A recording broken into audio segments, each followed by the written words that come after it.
what's going on, family? D-Dub 2.0, the country version. Man, I want to show you guys something I think is interesting. I don't think a lot of people are aware of or just are not interested in. A lot of people, when they think of gardening, first thing they think about is, this big plot of land or farming and this, this big intricate undertaking. And it doesn't have to necessarily be that way, and that's not the only farming or gardening that's available. Of course, here in the city, we don't have a lot of space, so you got to make do with what you have. Usually every season, every spring, I plant an in-ground garden. I might have, 4 or 5 different varieties of plants or more. But like I say, it's you're limited on space, and it's a thing of time.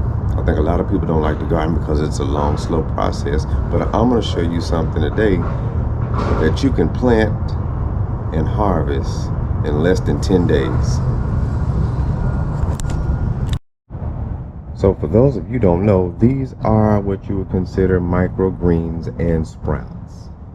Microgreens are kind of in the name, they're just small green versions of the larger plants. So these here, this is actually a mix of romaine lettuce, cabbage, broccoli, cauliflower, I think, and mustard greens. And they're no more, see if I can part them and show you, they're no more than about 3 inches tall. These here are green speckled pea sprouts. And I've mixed in some onion seeds, the little bitty white hairy things down at the bottom you're seeing. Those are onion sprouts. Here are some seeds I planted maybe 4 days ago. They're starting to come out. They're still not ready. I'm gonna give them probably another day, and then I'll take the lid off, and I'll explain why I have this on top. And here are what the green speckled peas are gonna look like once they've grown up and are ready to eat. These here are probably about 12 days old. So I planted these a while ago, and I've been eating from my garden for the past 2 weeks.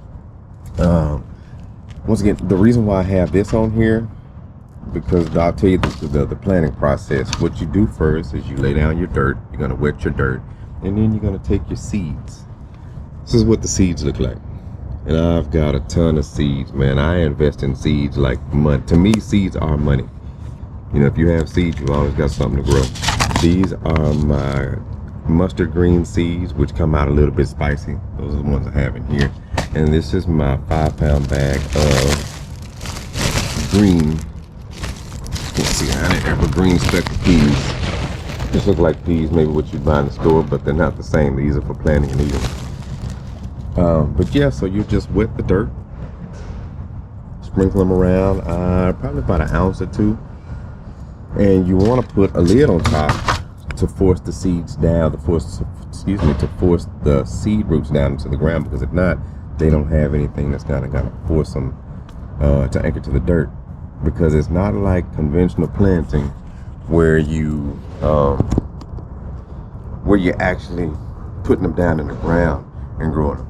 And the neat thing about microgreen farming or microgreen gardening is that you get to eat what it is you're planting, like I said, in less than 10 days. It doesn't require a lot of space. You can see I've just got a metal frame, has 2 bars running underneath, and that's, gotta move them over, to support the trays.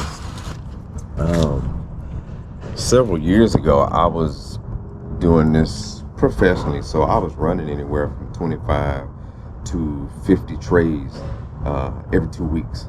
So at that point, it becomes a job. It's a lot of work because you have to maintain the moisture of the dirt. You've got to make sure that there's no bacteria or what do you call them? Like the wild mushrooms, the fungus. You got to make sure there's no fungus. You got circulation and all this other stuff. But like I say, you can plant from planting to the table 10 days. In 10 days, and also it depends on the variety of plants and seeds you're using. As far as the cost, for a 5-pound bag of peas, I paid like $30, shipping and handling.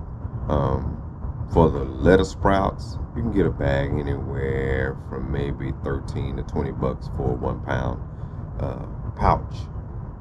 And believe it or not, these forms of lettuces or microgreens are more potent in vitamins and nutrients and minerals than the larger counterparts. You don't have to eat as much as you would, and it's a good way to stay in shape, and especially for those who and keep it interesting at the same time. As opposed to just going and buying something, you're actually involved in what it is that you're putting in your body, so you're not using pesticides, chemicals, everything you're putting into the food that you're eating. Also, microgreening can be profitable if you have the time, the proper setup, and depending on the region that you're in. There's a great demand for microgreens in the restaurant industry. Every day, and I'm not exaggerating, every day I'm eating a salad from my garden, from my actual garden. So that aspect of it. Also, those of you who are budget conscious, you know how much food costs at the grocery stores. You know how much, if you're into microgreens, you know how much microgreens cost at the store. A 4-ounce package of these microgreens, if I'm not mistaken, is like $6 or $7 for a 4-ounce container. I don't know how many ounces here. I've got some that will be ready next week. I've got my green peas, so it's a great way to save money as well and be healthy. I tell people all the time, eating healthy is not expensive. It actually costs more to eat fast food and things that you consider not fun food, but have more flavor. You can make anything taste good, with your dressings and other condiments that you're gonna put on there. So once I fix my salad, I'll show you exactly what it looks like.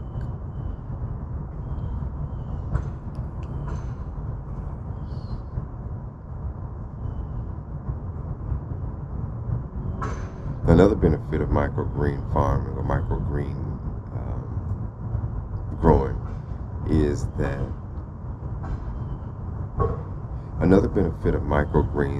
it doesn't require a lot of space. You can have just your regular regular table, 3x7, like a really long table, or the setup that I have, and this is more than enough for one person.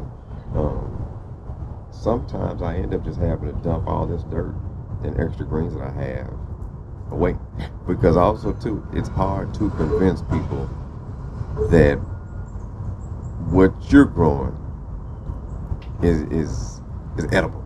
Everybody's used to seeing in-ground gardens, in-ground fruits and vegetables, so they know about that. When it comes to something that you grow, like this setup here, if I bring people back here and say, hey, yeah, we're gonna eat a salad today, it's coming from this, you ought to see the looks I get. It's like, what, we getting ready to eat what? Man, I'm not eating that. Man, you grew that. The vegetables come from the store. So it's a lot of miseducation when it comes to eating healthy and what's edible, that whole thing. But yeah, just something interesting I want to show you guys. If you have any questions, you need some help setting up a microgreen garden or any tips, let me know. I've been doing this since I started in like 2019, right before the pandemic. And actually during the pandemic, this was perfect because I didn't have to go out and, but it's one less thing I have to go out, and buy. And me personally, I can eat a salad at least twice a day. Like I said, you're getting all your nutrients depending on the vegetables, like the speckled green peas, sunflower, alfalfa sprouts, mung beans. All those sprouts have protein as well. So it's not like you're only getting carbs and minerals and all that stuff. No, there are some plants that provide protein as well. And you can't just survive on this, but it is a great survival tool, and a great way to just maintain yourself healthy. So like I said, any questions, comments, please give me 2 of them. You got 2, give me 2 of them, and I'll see you guys on the next video.